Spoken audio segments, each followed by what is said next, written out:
अस्सलाम वालेकुम। अगर आप न्यू एसी बाय करने जा रहे हैं तो आपके लिए ये वीडियो बहुत ही इंपॉर्टेंट है। सबसे पहले आप इस वीडियो को देखें, उसके बाद आप डिसाइड करें कि आपको कौन सा एसी लेना है, किस कंपनी का लेना है। तो अक्सर लोग जो है वो शॉप पे चले जाते हैं, उनका कोई प्लान नहीं होता कि कौन सा एसी लेना है, तो वो बाज़ औक़ात जो है वो नुकसान में रह जाते हैं। तो आपने जब भी एसी लेना है तो आपने प्लान करना है कि आपको कौन-सा एसी लेना है, उसके लिए चंद टिप्स मैं आपको दे रहा हूँ, आपने वो मद्देनज़र रखनी है, ताकि आप एसी बाय करने में कोई भी गलती ना करें। तो वीडियो को एंड तक देखें, इंशाल्लाह आप मुझे उम्मीद है कि इसको अंडरस्टैंड कर लेंगे और अपने माइंड में रखेंगे ये बातें, जब भी आप एसी लेने के लिए जाएँगे। एक बात हमेशा याद रखें कि हम एसी क्यों लेते हैं? एसी हमेशा आपको पता है कि फॉर कूलिंग। तो सबसे पहले जो आपने ये चीज़ देखनी है कि एसी की कूलिंग क्वालिटी वो कैसी है? और उसके बाद अब आप ये सोचेंगे कि भई कूलिंग क्वालिटी का आपको कैसे पता चलेगा?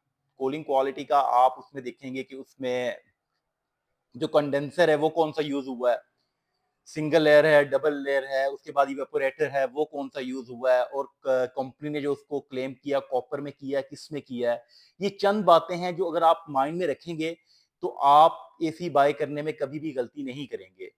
उसके बाद आपने ये देखना है कि वो किस ब्रांड का है, क्योंकि बहुत से ब्रांड्स ऐसे हैं जो मार्केट में बहुत ज़्यादा मार्केटिंग कर रहे हैं, पब्लिसिटी कर रहे हैं, जिस वजह से बहुत सी अट्रैक्टिव जो पोस्ट हैं वो आपके सामने शेयर हो रही होती हैं।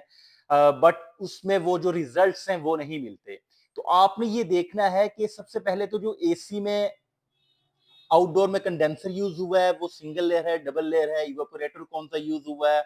उसके बाद आपने ये देखना है कि उसमें गैस कौन-सी यूज़ हुई है, कंप्रेसर कौन-सा यूज़ हुआ है। ये चंद चीज़ें जो एसी के पार्ट्स हैं, अगर आप उनके बारे में मुकम्मल तौर पर आगाही ले लेंगे, तो आपको एसी चूज़ करने में आसानी होगी। उसके बाद आपने ये देखना है कि ब्रांड कौन-सा लेना है। ब्रांड में सिंपल इज़ दिस कि भई आपने ये नहीं कि जिसकी पब्लिसिटी ज़्यादा हो रही है, जो ज़्यादा अट्रैक्टिव पब्लिसिटी कर रहा है। अ, पब्लिसिटी तो ज़ाहिर है आजकल आपको पता है कि बहुत ही एडवांस हो रही है। हर ब्रांड की कोई नया आ रहा है या पुराना है या किसी भी तरह का ब्रांड है, वो सबसे ज़्यादा जो आपको पता है कि बजट वो मार्केटिंग के ऊपर लगा रहे होते हैं। तो आपने ये देखना है कि कौन-सा ब्रांड है जो बहुत अरसे से एक अपना जो मार्केट में एक नाम रखता है और उसका फीडबैक कैसा है, उसकी कंप्लेन रेशियो कितनी है। जब आप इन बातों के ऊपर जाएँगे तो आपको कोई ना कोई ब्रांड ऐसा नज़र आएगा जो वाक़ई रिलायबल है। तो ये बात आपने ज़रूर मद्देनज़र रखनी है। उसके बाद आपने ये देखना है कि एनर्जी एफिशिएंसी कितनी है, क्योंकि एनर्जी एफिशिएंसी आजकल बहुत ज़रूरी है, स्पेशली इन पाकिस्तान। आपको पता है कि यूनिट रेट बहुत ज़्यादा है और सोलर सिस्टम अगर आपका लगा हुआ है तो उसके ऊपर आपके पास फ्री वाट्स नहीं है कि आप का एसी जितनी मर्ज़ी जो है इलेक्ट्रिसिटी कंज़्यूम करे। तो आपने एनर्जी एफिशिएंसी को भी लाज़मी मद्देनज़र रखना है। एनर्जी वाक़ई जो आप एसी लेने जा रहे हैं उसमें एम्पेयर लॉक का ऑप्शन मौजूद है, उसमें जो है एनर्जी एफिशिएंट की जो अ, उसके जो चिप्स वगैरह हैं वो लगी हुई हैं और उसके बाद कंपनी उसके ऊपर कितने परसेंट जो है वो एनर्जी सेविंग का दावा करती है, ठीक है? और उसमें एक बात का ये ख्याल रखना है कि वो कंपनी कंपनी को भी देखना है कि कौन-सी कंपनी इस बात को क्लेम कर रही है। अगर कोई न्यू कंपनी आई है और उसका बैकअप भी जो है वो इतना स्ट्रॉन्ग नहीं है, मार्केट वर्थ भी इतनी स्ट्रॉन्ग नहीं है, तो माइट बी वो जस्ट मार्केटिंग के लिए अपने फिगर्स आपको दे रहे हों। तो इसलिए आपने ये बात लाज़मी मद्देनज़र रखना है। और सबसे अहम बात, after sale services. After sale services सबसे इंपॉर्टेंट होती हैं। आप एसी लेते हैं, ऑब्वियसली एक इलेक्ट्रॉनिक्स प्रोडक्ट है। इलेक्ट्रॉनिक्स प्रोडक्ट कभी भी किसी भी वक्त उसमें कोई प्रॉब्लम आ सकता है, उसका कोई पार्ट जो है वो खराब हो सकता है। तो उसमें आपने ये देखना है कि कौन सी कंपनी जो है वो बेस्ट आफ्टर सेल सर्विसेज आपको प्रोवाइड कर रही है। अगर आपके पास आफ्टर सेल सर्विसेज अच्छी नहीं है, तो आपका एसी अगर आप ले जाते हैं, भले वो कंपनी आपको उसके ऊपर वारंटी दे भी रही है, कोई भी कंपनी, ज़ाहिर है हर कंपनी वारंटी क्लेम कर रही है कि भई हम इतनी वारंटी आपको दे रहे हैं। बट आपने कैसे ये देखना है कि वाक़ई उसका जो आफ्टर सेल सर्विसेज़ है वो स्ट्रॉन्ग है। उसमें आपने मार्केट का जायज़ा लेना है कि कौन-सी कंपनीज़ जो बहुत लॉन्ग टर्म से चल रही हैं और उनकी सर्विसेज़ बहुत बेहतर है।